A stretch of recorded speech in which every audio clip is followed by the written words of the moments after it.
नमस्कार। इन खबर के फेसबुक लाइव और यूट्यूब लाइव में आप सभी का स्वागत है। मैं हूं आपके साथ जानिसार खान। हमारे साथ इन खबर के संपादक विद्या शंकर तिवारी सर हैं। इस वक्त बड़ी खबर आ रही है जहां पर आपको बता दें कि शरद पवार को बड़ा झटका लगा है। जी हां, आपको बता दें कि चुनाव आयोग की तरफ से शरद पवार गुट को असली नहीं माना गया है, अजीत पवार गुट को असली माना गया है। क्या कुछ खबर है सर? देखिए, ये मामला काफ़ी दिनों से चल रहा था। पिछले साल एनसीपी में टूट हुई थी, जिसमें भतीजे अजित पवार जो है अब विधायकों के साथ चले गए थे। इधर शिवसेना जो शिंदे गुट है और बीजेपी के साथ वहाँ पे जाकर के वो सरकार में शामिल हो गए, डिप्टी चीफ मिनिस्टर हो गए।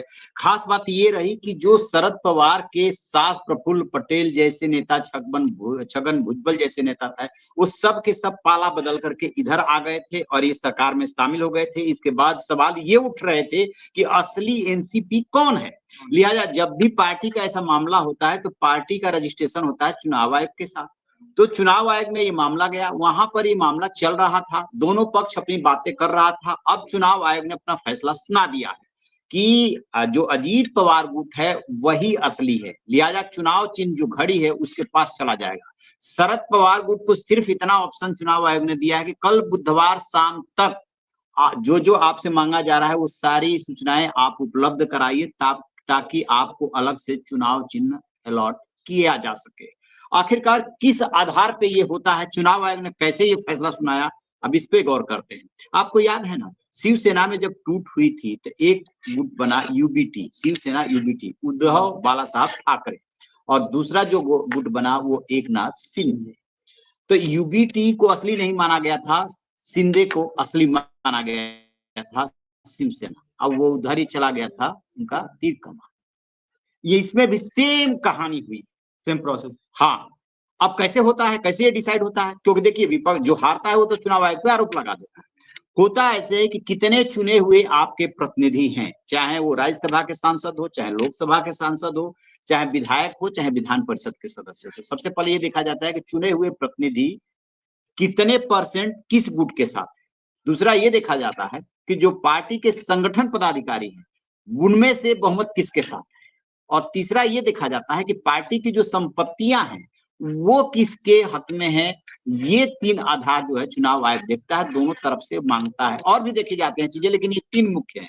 दोनों तरफ से फिर वो मांगता है साक्ष्य सबूत कि आप अपनी अपनी बात जो कह रहे हैं, जो दावा कर रहे हैं, उसको साबित कीजिए। तो उसको साबित करने के लिए दोनों पक्ष अपना सबूत देता है और फिर चुनाव आयोग सुनवाई करने के उपरांत अपना फैसला देता है। सो चुनाव आयोग ने फैसला सुना दिया है। इस बात की आशंका पहले से एनसीपी को थी।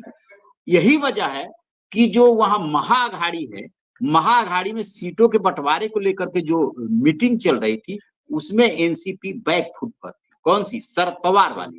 वो क्लेम नहीं कर पा रही थी, पूरे आत्मविश्वास में नहीं है। क्यों? क्योंकि अजित पवार तो इधर जा चुके हैं और शरद पवार को बुढ़ापे में इसलिए बड़ा झटका माना जा रहा है कि जो इंडी गठबंधन बना है उसके सबसे वयोवृद्ध नेता तो वही है, वो हैं और खड़गे हैं। और ऐसे समय में यदि ये फैसला आए कि एनसीपी टूटी और शरद पवार गुट असली एनसीपी नहीं है, तो सोचिए कितना बड़ा झटका है इंडी गठबंधन के लिए। नीतीश कुमार भागे, ममता बनर्जी अलग ताल ठोक रही है, अरविंद केजरीवाल अलग कह रहे हैं कि पंजाब में हम 13 सीट लड़ेंगे। उधर एनसीपी में टूट हो गई, टूट के बाद शरद पवार गुट जो है असली नहीं माना गया। और उधर जो है फिर शिवसेना में उससे पहले टूट हुई, शिवसेना में जो है उद्धव बाला साहब ठाकरे को असली गुट नहीं माना गया। तो विपक्ष को तो ऐसी ही चोट लगती चली जा रही है। सर, जो शिवसेना की हम बात करें या ये अजीत पवार और शरद पवार का जो फूट हुआ उसको बात करें अगर देखते हुए, तो ये जो पहले बीजेपी के विरोध में रहते थे अब तो इनके खेमे में चले आए हैं। तो अब जो 5 साल 10 साल के बाद इनका जो छवि बनेगा तो बीजेपी समर्थित ही बनेगा। निश्चित रूप से यही होने वाला है, यही होने वाला है। और आपने एक चीज और गौर किया होगा कि बेशक शरद पवार विपक्षी गठबंधन के साथ हैं, लेकिन उनके हाव भाव, राजनीति करने की स्टाइल को देखिए। जिस समय पीएम मोदी पर अडानी को लेकर के सबसे ज्यादा वार हो रहा था, एक वो रिपोर्ट आई थी, उस रिपोर्ट के आधार तब शरद पवार ने अडानी से मिल करके और ये बयान दे करके कि एक स्वतंत्र कोई एजेंसी है, संस्था है, उसके रिपोर्ट को आधार बना करके हम कैसे इतना बड़ा डेंट मार सकते हैं। वो इसके मतलब राहुल गांधी जो स्टैंड ले रहे थे सीधे उससे 180 डिग्री को उन्होंने स्टैंड ले लिया था। उनका एकदम राजनीति करने का अलग तरीका है, ठीक वैसे ही जैसे ममता बनर्जी का है। अब मान लीजिए गौतम अडानी को लेकर के राहुल गांधी जो है तंज कसते हैं, पीएम मोदी को घेरते हैं। ममता बनर्जी के साथ पश्चिम बंगाल में भी उनका इन्वेस्टमेंट है, महाराष्ट्र में भी है, शरद पवार उनसे मिलते हैं। इसके अलावा चले जाइए राजस्थान में तो उन्हीं की पार्टी का अशोक गहलोत जब मुख्यमंत्री हुआ करते थे तब वो उनके साथ मीटिंग कर रहे थे। अभी जो है रेवंत रेड्डी जो तेलंगाना के मुख्यमंत्री बने हैं उनके साथ डील कर रहे हैं। तो राहुल गांधी और कांग्रेस का तो उनकी पार्टी वाले ही साथ नहीं दे रहा है, और जो भी विपक्षी गठबंधन है उसके कई नेता उनकी बातों से सहमत नहीं होते हैं। एक बार तो यहाँ तक स्थिति आ गई कि शरद पवार और राहुल गांधी और मल्लिकार्जुन खड़गे के घर पे मीटिंग हो रही थी, उसमें शरद पवार ने इनको राहुल गांधी को सलाह दी थी कि जब आप गए थे अपनी यात्रा पे तो वहां पे वीर सावरकर के जिक्र करने की क्या जरूरत थी। वीर सावरकर को लेकर के भी इन लोगों में आपस में मतभेद है।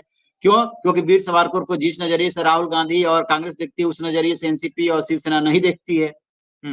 तो अब जो इनके जो कह सकते हैं जो कार्यकर्ता हैं, जो पहले जो एक एनसीपी को मजबूत तरीके से जो चला रहे थे, कार्यकर्ता ही चलाते हैं, तो अब जो जो बचे हुए हैं शरद पवार में, उनका कितना झुकाव जो होगा कि जो नई जो पार्टी बनी है जिसको कहा गया कि यही असली है। देखिए राजनीति शरद पवार जो है वो राजनीति के मंझे हुए खिलाड़ी हैं, और मुख्यमंत्री वो कैसे बने थे सबको पता है कि किसको उन्होंने डिच किया था।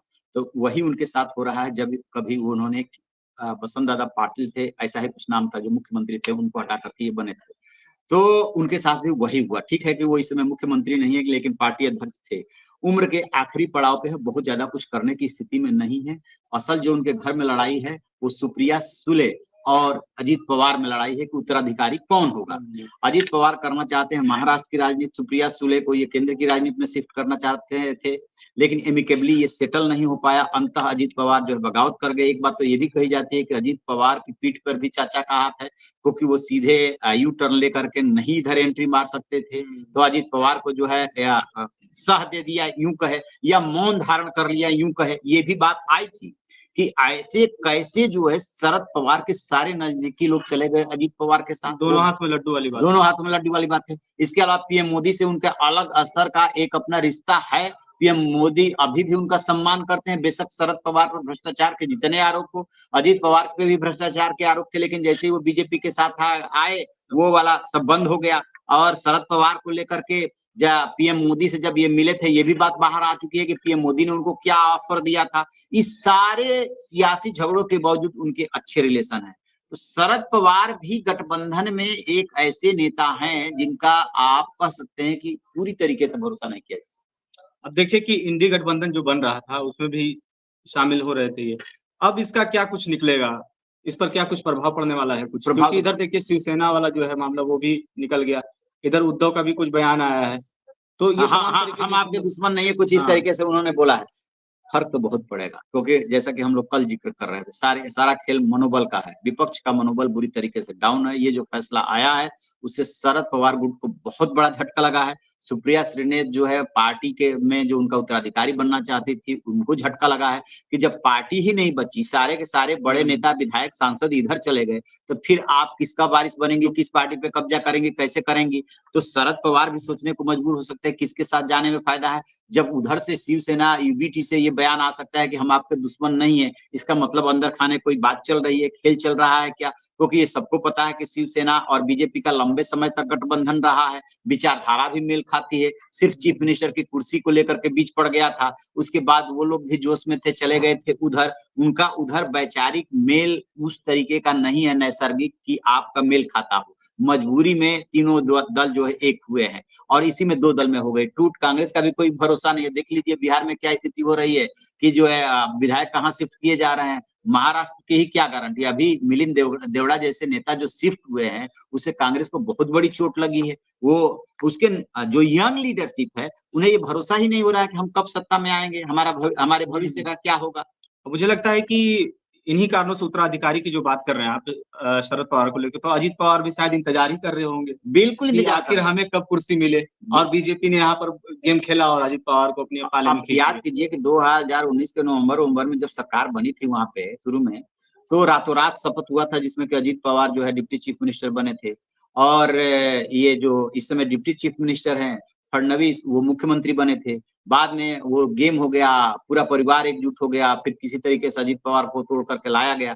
तो बीजेपी के साथ वो 2 बार डिप्टी चीफ मिनिस्टर बने, एक बार पहले बने थे और एक बार अब बने हैं। लेकिन अब की बार जो बने हैं वो काफी सोच समझ के बने हैं, और काफी लोग इनके साथ आए हैं जिनको देख करके लगा था कि अरे ये कैसे आ गए अजीत पवार के साथ, ये तो शरद पवार के खास हैं। तो तो अब की बात जो टूट हुई है काफी सोच समझ और रणनीति के साथ हुई थी, और वो जो नतीजा आया है आज चुनाव आयोग का, वो उसी का परिणाम है। अब ये शरद पवार ये कहने की स्थिति में नहीं है कि नहीं चुनाव आयोग से बेईमानी, एकदम साफ दिख रहा है कि सांसद, विधायक, पदाधिकारी किसके साथ। झुकाव सबसे ज्यादा उधर ही है, जाहिर सी बात है, केंद्र की सत्ता में वो लोग हैं। बिल्कुल, और बिल्कुल, बिल्कुल। जब फूट हुई तो सारे जो जिनका वर्चस्व था पार्टी में, सारे विधायक और जो सांसद हैं उधर उनका झुकाव है। अब उम्र के ऐसे पड़ाव में शरद पवार को पार्टी को संभालना बहुत ही मुश्किल लग रहा है। बहुत मुश्किल है। देखिए क्या होता है, पार्टी को खड़ी करने के लिए ना आपके पास समय होना चाहिए और ऊर्जा होनी चाहिए, साथ देना चाहिए, ऊर्जा होनी चाहिए। शरद पवार के पास अब वो बची नहीं है। अधिकांश तो देखेंगे विपक्षी गठबंधन है, उसमें से ज्यादातर लोग बूढ़े हो चुके हैं, तो वो चीज अब तो शरद पवार में नहीं है। अदरवाइज शरद पवार राजनीति के बड़े खिलाड़ी रहे हैं, लेकिन अब बुढ़ापे में वो भी क्या करेंगे। आप देख लीजिए, यदि बीजेपी का उदाहरण देना चाहे तो वसुंधरा राजे को लग थोड़े रहा था कोई किनारे कर देगा, लेकिन बुढ़ापे में अब वो भी क्या करेंगे। हर किसी का एक वक्त होता है, एक समय होता है, उम्र होती है, स्वास्थ्य आपका कितना साथ दे रहा है, सब कुछ इस पे डिपेंड करता है। शरद पवार मान चुके हैं कि अब उनका समय निकल चुका है। देखते हैं कि अब भतीजा अजीत पवार और बेटी सुप्रिया श्रीनेत में कैसे सुलह होती है। क्या चुनाव आते आते कुछ खेल करते हैं, या अजीत पवार मान लेंगे कि अब तो पार्टी आ गई हमारे कमान में, अब शरद पवार क्या करेंगे। राजनीतिक बयान ही सही, वो बयान दे चुके हैं अजीत पवार, इस शरद पवार बूढ़े हो चुके हैं, रिटायर क्यों नहीं हो जाते। तो कुल मिलाकर मुझे लग रहा है कि कुर्सी का ही खेल था, उत्तराधिकारी का। हो सकता है जैसा कि आपने बताया कि शरद पवार ने अजीत पवार को साइड से इधर शामिल करा दिया, देखा कि अब उत्तराधिकारी अगर हम चुनते हैं तो हो सकता है फूट हो जाए, इस तरह से साइड लाइन लगा दी। अब धीरे धीरे इसका विलय भी एडजस्टमेंट हो जाएगा, क्योंकि अब उम्र के इस पड़ाव में तो मुझे नहीं लगता है कि शरद पवार पार्टी को संभाल पाएंगे, और जो ऊर्जा चाहिए उस वक्त मौजूद है। तो देखते हैं कि क्या कुछ होता है। लगभग 6 महीने तक ये सुनवाई चली, 10 सुनवाई हुई। उसके बाद से अब जो खबर निकल करके सामने आई है चुनाव आयोग की तरफ से, कि जो असली है वो अजीत पवार के गुट से ही अजीत पवार गुट को ही असली माना गया है। अब देखना होगा कि क्या कुछ इस खबर में क्या कुछ निकल करके सामने आता है। और फिलहाल इस खबर में इतना ही। बाकी तमाम खबरों के लिए आप बने रहिए इन खबर के साथ।